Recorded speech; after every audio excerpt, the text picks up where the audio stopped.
take a look at some geometric proofs and see that we can actually put rigorous reasons behind each and every step of a proof. Let's start off with the following. Let's write a justification for each step given here. And what we're given is the fact that angle E and angle G are supplementary, and angle E is congruent to angle H.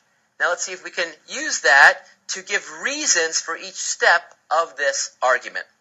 So the first thing we see in step 1 is that angle E and angle G are supplementary. Now why is that true? Well, actually, that was just given to us. So in fact, the reason for that is bing, given information. Okay, great. What about the next step? What do we say there? It says the measure of angle E plus the measure of angle G equals 180 degrees.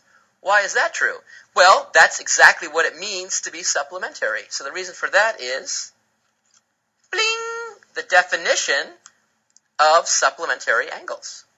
Neat. Look at us writing out little reasons for this. Step 3 says that angle E is congruent to angle H. Why is that true? I don't know a theorem why that's true. Oh, wait, but it's not a theorem. It's given to us. It's part of the given. So this is, in fact, given information. Great. What about step 4? Step 4 says the measure of angle E is equal to the measure of angle H. Why is that true?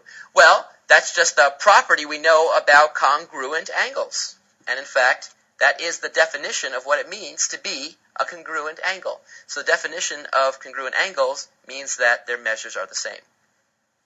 Step 5 is that the measure of angle H plus the measure of angle G equals 180. Now, why is this true? Well, let's think about it for a second. In step 2, we know that the measure of angle E plus the measure of angle G equals 180. And all we did there was substitute the measure of angle E for the measure of angle H. Why could I do that? Well, because I know that the measure of angle E equals the measure of angle H. And so, in fact, we know it's just the substitution property of equality. Great.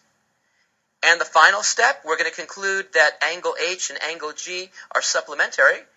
And why is that true? Well, that is, again, nothing more than what it means to be supplementary. We know the sum of the angles, their measure is 180 degrees.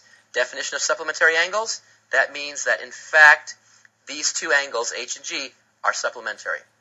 Neat stuff. We just provided a very careful rationale for each step in this proof.